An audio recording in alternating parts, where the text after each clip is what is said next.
And welcome everybody to Ascension Talk with Ariella. It is lovely to see you here, and blessings to all of you beautiful people who are tuning in for the replay right now as well. So just because this is a new show, just very quickly wanted to share with you that I do indeed live stream in here. If you're in my Facebook community at the moment, hello, it's Avatar Ascension Community, and I live stream into this Facebook group on the first 3 Thursdays of each month, and that's at 4 p.m. London time, which is 8 a.m. Pacific.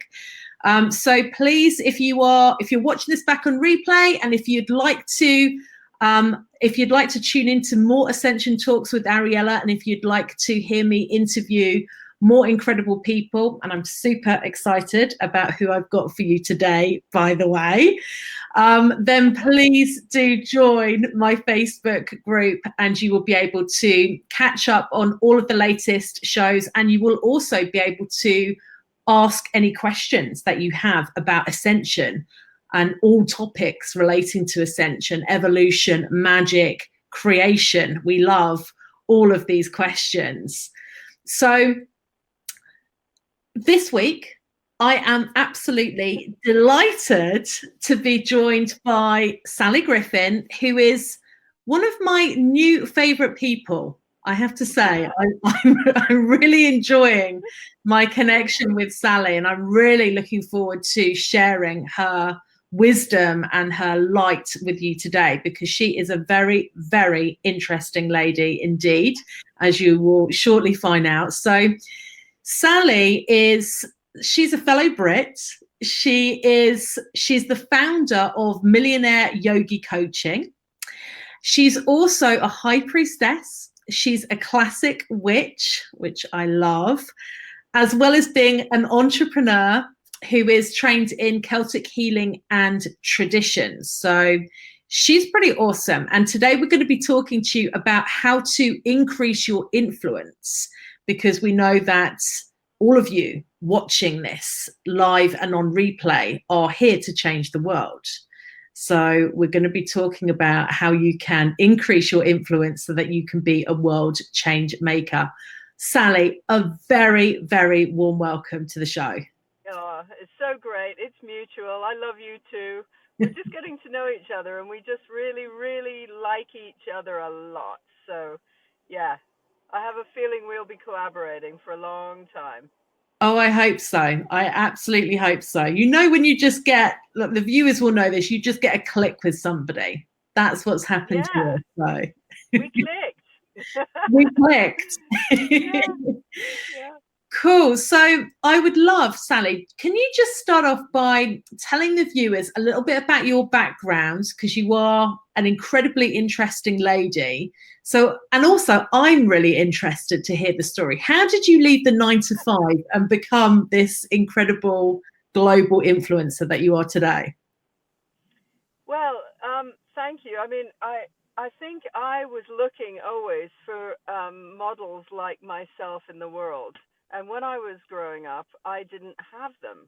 And so, you know, like in all cases of leadership, or you step into influence, which is my big topic and interest, is when you're a leader, you can't be a follower. And so it means you are the forefront of everything. You're always the innovator. You're always the one who is having to do it. So roll back pre 9 to 5. I was already on a spiritual path, really from very, very young. I had deep connection to, I guess, spirit. I call it great spirit. And my grandmother was one of my really early teachers, and I grew up in Yorkshire. Yes, I'm a fellow Brit. I have actually got a bit of a Canadian twang because I lived in Canada for 12 years, but I was from Yorkshire. And there was this moment, and I may have described this to you, Ariella, but I went down to the bottom of the garden. I was living with my grandma at the time, and I was wearing a nightie, which felt really flowing and like a robe, and I looked at the stars, and I had this epic moment of connection to source. And at the time, I didn't know what it was, but I remember, I think it was my first major channeling moment, actually. I do channeling, But my grandmother was very positive about it. I have no idea what I said to her, but basically the gist of it from a 9-year-old perspective was, isn't there more to life, like something, much bigger? Whatever I said, the answer to it was, she said, there are people who run and dance naked on the moors, and they heal people with milk, and they're called witches, and they're good people. And I was like, I am one of those, and I am going to find those others. It was like at 9. And you remember what you used to hear about witches? It was like the pointy nose, the big long hat. I do have a pointy nose, but the whole bizarreness of it was, I'd never had the context that actually these were good people Yeah. who were spirits of the land. They worked with nature. That was the Naked on the Moors thing. Actually, I know the article she was referring to, because there was a sort of scandalous article at that time in the 60s. And so I got a different perspective. And as I rolled on into normal life, I remember I took up tarot very early at the age of 14. I was into all things spiritual. And then I got hit with like my university education, which was just dropping me straight into business. I ended up doing film. And though film is still alternative, it's very much a 9 to 5. You're part of this massive unit. So second major moment of my life was I went to India. I've been now 7 times, but this was the first. And there was this place in the desert where there was a Brahmin shrine, one of the early shrines to the god Brahma, up a mountain. And so I walked up this mountain at 6 in the morning, and I had this beautiful journey. And then I meditated on the shrine when I got up there, and I got this download of information. First piece was, happiness is a choice. And it's like, I didn't know that at that time. I thought some people were happy, some people were not. Some people got happy occasionally or whatever, but I was kind of cynical, in my 20s, wore a lot of black in London. And I didn't get that, like, it was a choice.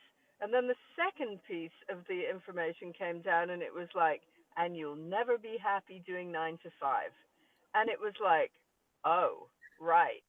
And it alchemically changed me. I was changed on the top of this mountain. How old were you then? Right. When did that happen?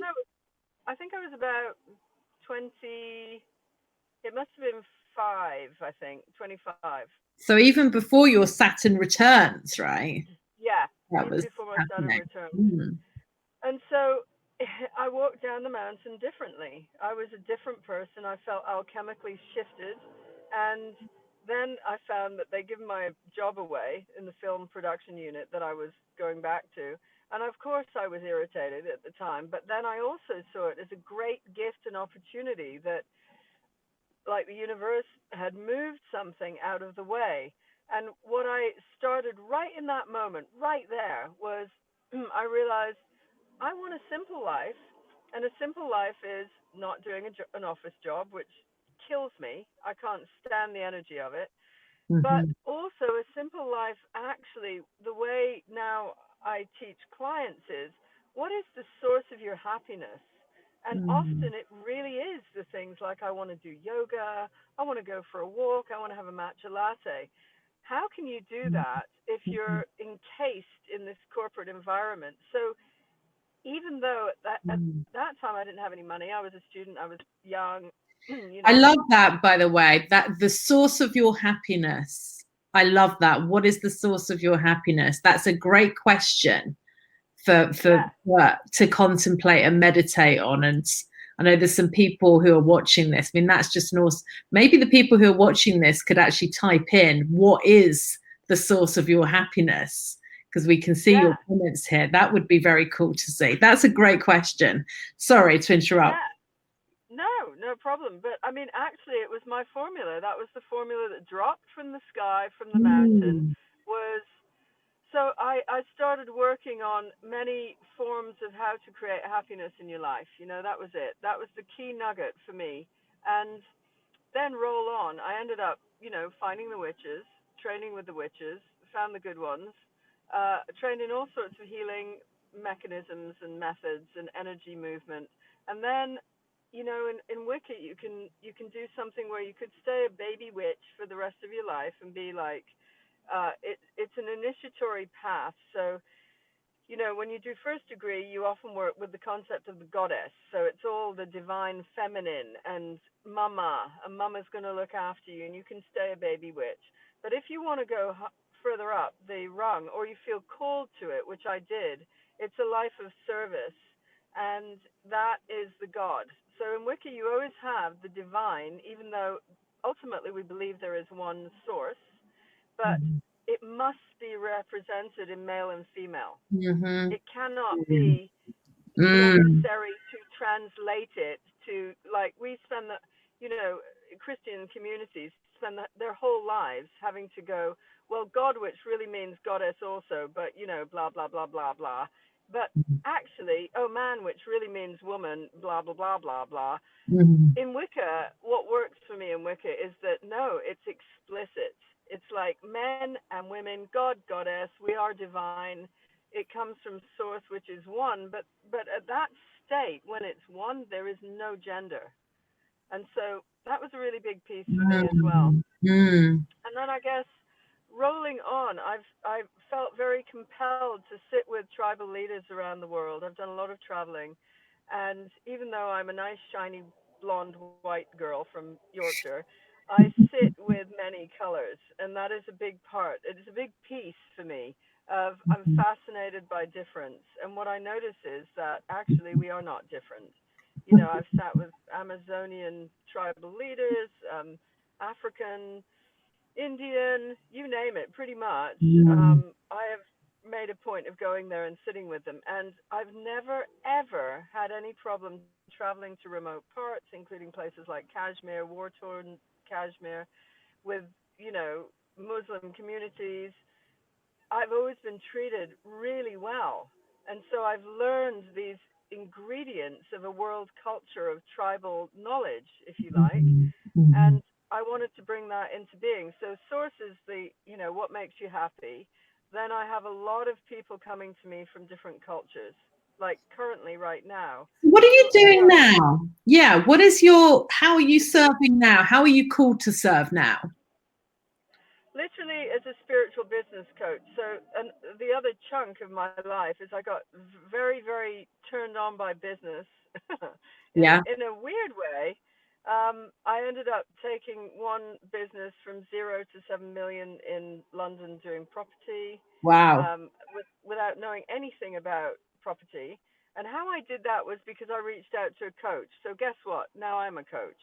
And I bring in all that coach 16 years ago or 18 years ago was mind changing, actually. Yeah. It was, you know, the guys who did Chicken Soup for the Soul? Yes. Yeah. Those two were my coaches. And then there's another one called Robert G. Allen who did all property and multiple streams of income is his book. And for whatever reason at that time, I didn't feel that in my company, the people I hung out with, or my family, or anyone, my friends, really had a big enough vision.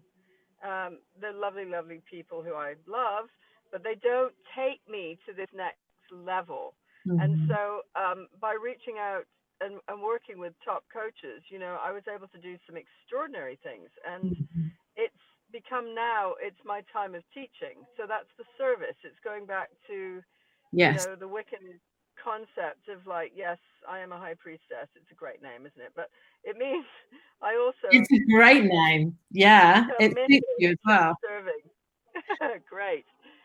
Hey, I tell you what, I don't know whether this, because we're slightly different generations, not too much, but I don't know whether when I was growing up, it was all about The Craft. You know, the film, The Craft. Oh, totally. Yeah. Yeah. I mean, me and my friends, we loved that. Loved The Craft. Yeah.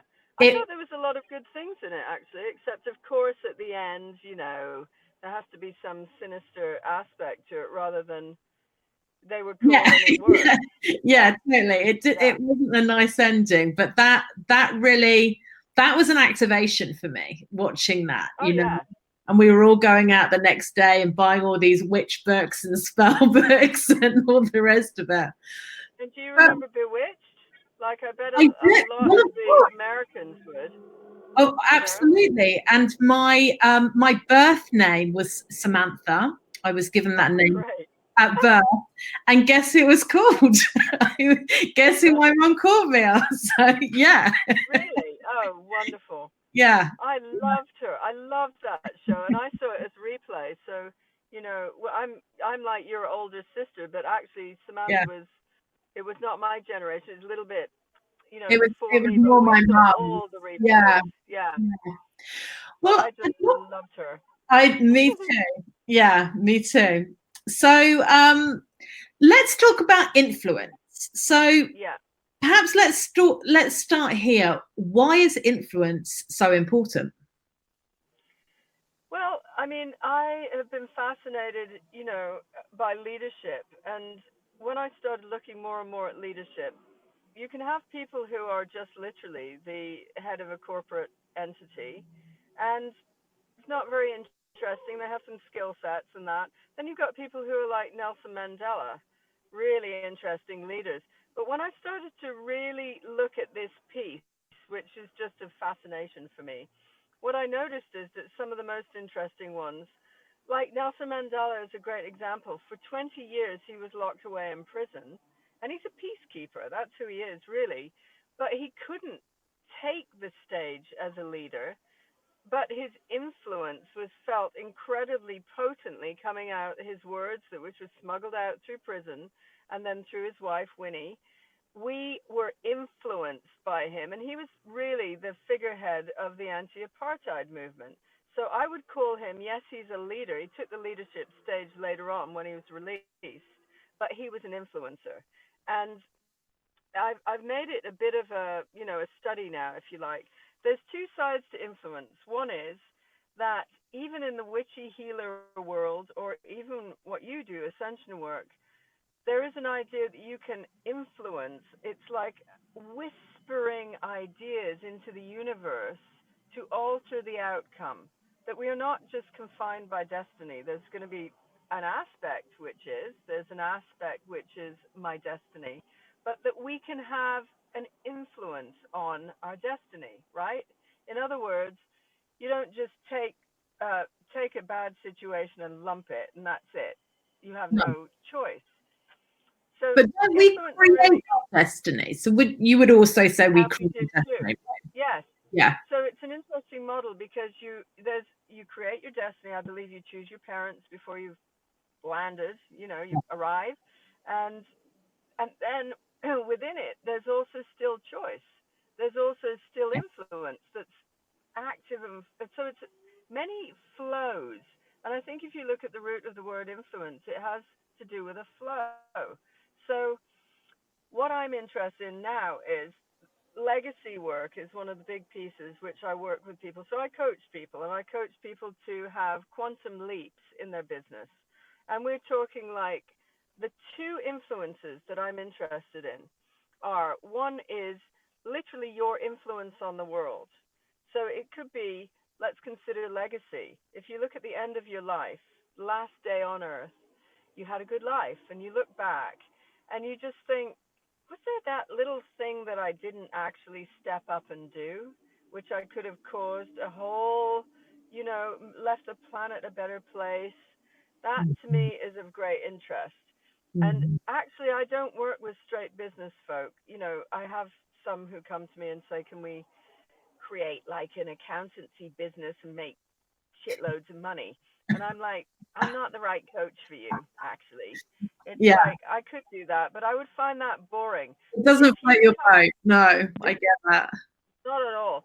But if you're somebody who has got a way out idea, and you are, say, even in an alternative sphere, and you have not been able to pull the influence or get the money, the other side of it that I'm really interested in is money, because I think of it as energy. So influence and money, same flow. And what you get is, when you get a current, you get currency.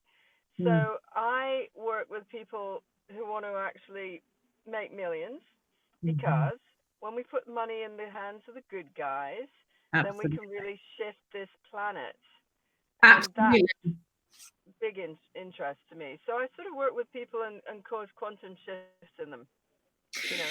I love that, and it's a topic close to my heart and dear to my heart as well, because I'm sure, like you, because I know you've been on your spiritual path for a long time, a lot longer than I have, and you've been around Glastonbury and the spiritual communities for a long time.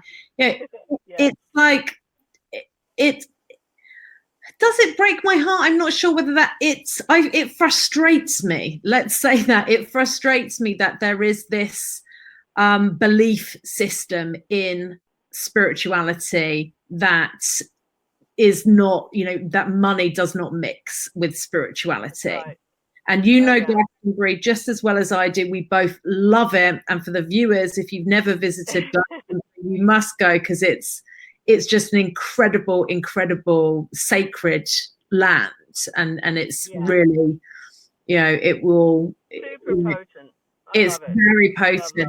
But no banks in Glastonbury now, Sally. I know. Well, I tell you what, they're going to get rid of them in London. Don't make it mean anything. I know you said that, and I did notice that, but they're going to get rid of them everywhere. We're going to have cash points everywhere.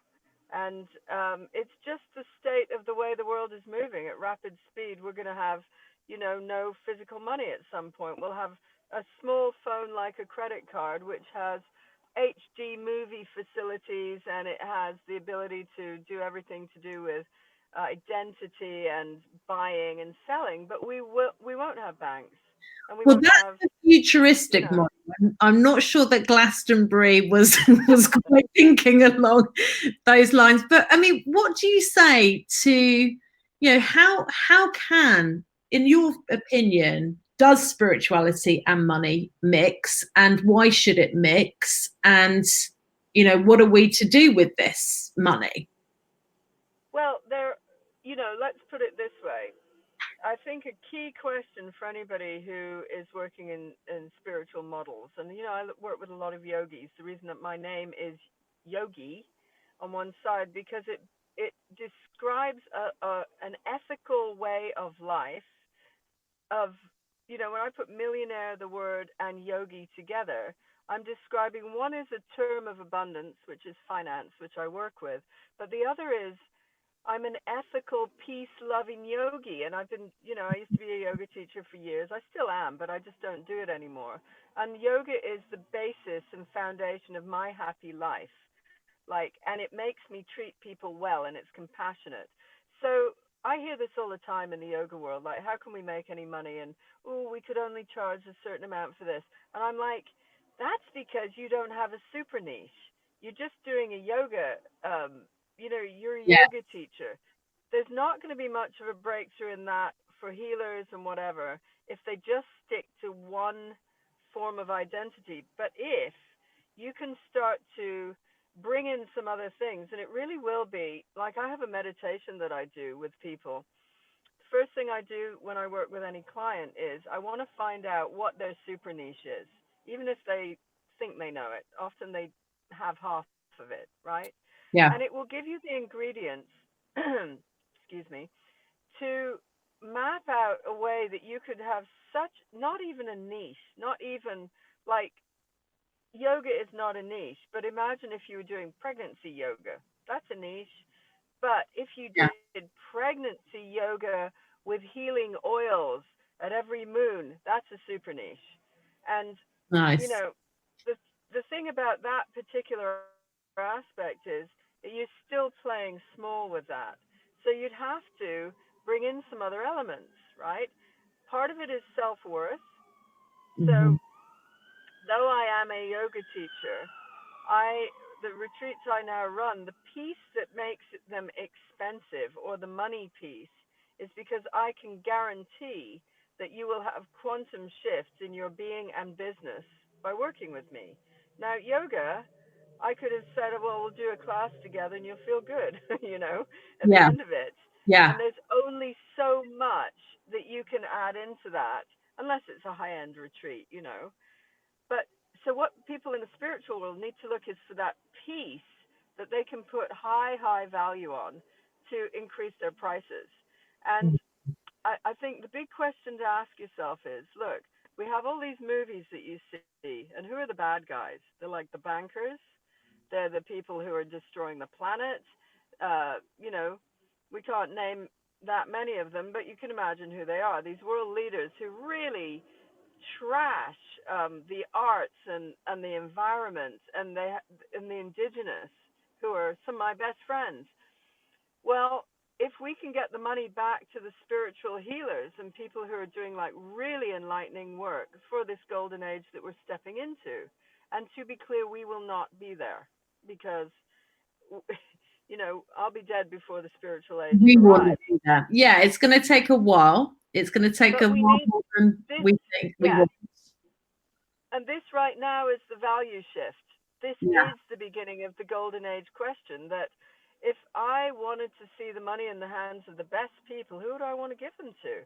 People who are compassionate, ethical, healers, who are like loving Mother Nature, who want to see everybody in a business like have value, and teams that, you know, feed off each other and have value, not just the 1% who sit at the top and they're obsessed with money for money's sake and they don't use it.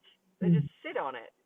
So, you know, that's the question for you. If you're in an alternative sphere, it's like you Yeah. had better start stepping up with self-worth, because this is a critical phase and we need people like that. You know, we Yeah. need people to step up and charge and, you know, like be the light bearers of that. Like money is an energy. It really is. It really is. And, you know, Yeah. you need to neutralize it and probably do a lot of work to take off the negative connotations that it has. Lots of healer people, I do this thing which is called an exercise on the money trap. And I can tell you what it is like in 10 seconds. But the key is you take a moment, take a deep breath, and then write down without thinking, money is 10 things. Money is, money is, money is, money is. And you'll either have, when you first look at the first range of things, all the identity that came from your family, your gender, your culture, your generation, your teaching, whatever. Hardly any of it will be about you. It's just what you've picked up. And then you would expect that the exercises, because this is what you do, you cross out that line and then you put the exact opposite after it. So let's say you've put money is love. Now that's a trained thought for sure. Nobody has that in their family.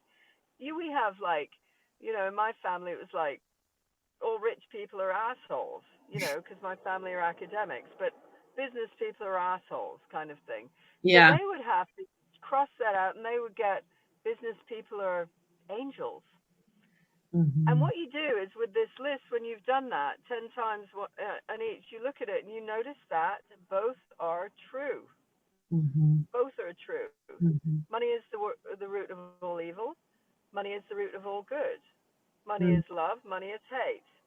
Money is hard to get. Money is easy to get. And when you can see it like it's a neutral energy that you can then use, incidentally, then you burn the paper. That's the witchy bit. So burn the paper, because then it gets rid of an old thought pattern. Then you can start to use money. And a lot of people, when they do this, they're super successful, but they suddenly have this wake-up call, like, oh my God, all these thoughts that I have are not mine, and they don't serve me at all.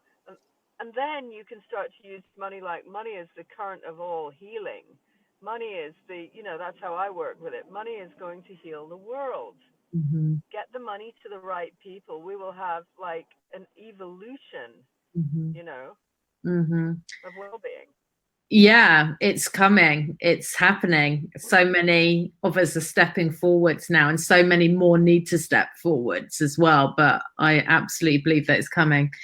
I love that. Thank you. That was really practical as well for the viewers around. I love your money is 10 times exercise. I think that's a great practical exercise that you know, people can do. And I would love people to commit to, after this live stream finishes, sitting down and doing that exercise, you know, and really seeing, you know, being honest. Well, what is your belief systems about money? Because that is what, you know, that's what you're creating in your life. And, you know, like you, Sally, I speak to lots and lots of people in the spiritual community on a daily basis. And I'm pretty aware of what people are most in need of, and it's abundance, right? Whenever you ask people, what is it that is your, you know, is your challenge at the moment, is the thing that you are most in need of, it's abundance that comes back all the time. So I love that. So anything else that you would like to share on influence, how the viewers who are watching this can take some easy steps, some practical steps even today to increase their influence? Yeah, well, you know, the idea is that whatever you focus on increases, right? So don't focus on anything that's a lack. Focus on a natural current that would be the thing that you most want to put out into the world. So whatever that is, let's keep it on the bright side, you know. But let's say you have something that all these innovators with influence. I want to give you an example. Like Tom's shoes is a great example of it. Tom is just a shoe designer. His shoes aren't that brilliant. They're just ordinary little shoes with canvas. They used to be called something else in Spain. I can't even remember what those shoes were called. Anyway, he takes the shoes, he adds in the charity good work influence, which is for every pair of shoes that you buy of Tom's, a child in poverty will be given a pair of shoes. Now, you would assume that as an innovative idea, would be so-so, but guess what? Actually, that's what made him billions. Not millions, billions, because he's an influencer. Because what he's doing is there's a source of something in the idea which is so good that everybody loves, and it's charitable, and it's the feel good. But the other side of it, it's just freaking excellent business. And he created a new system with doing that. And so in a way, it's like, what is the thing that you want to do good with in the world? What is the thing that you want to help nurture? Is it the environment? Is it, you know, animals? Is it people? Is it child's education? What is it? And then attach it to the business that you're doing and find some way to marry the two. And that will be, you will be an influencer if you do that. I think it's the easiest way to explain that particular model. The other would be legacy. It's like, think about the last day you have on the planet, and then what is it that you want to leave behind? That, as a thread going into your business, can cause, well, it's the fuel of passion and happiness, right? Business is never that freaking interesting. You just go to work, get a job, come home, watch TV, get in the car. That is not the passion. But often what is the legacy piece. When you put it in, people get like completely fired up by that. And that piece is the piece that will lead to, you know, great influence and also mucho money. You know? Yeah, I love that exercise. Last day on the planet, what do you want to leave behind as your legacy? That's also a great question to tune into. Yeah, and then focus on that, like you say, and step towards that, take action towards that, follow that current, that frequency. Exactly. Yeah. That's awesome. Sally, I've loved chatting to you. You are such a wise witch, a wise sage, a wise high priestess. It's been such a blessing to have you on this show and to share, you know, a little bit of your incredible essence with the viewers. I would love the viewers to find out more about you, to connect with you more, because I feel that you have such gifts to share on this planet. And as an indigo and as a high priestess witch, we're very much in alignment here to, you know, support our tribes to step forwards in their influence, their leadership, and, you know, to create this new golden age. So you have a beautiful free gift that you are offering people to take advantage of. I have put the link in this live stream, but can you talk to us a little bit about this, because it sounds awesome?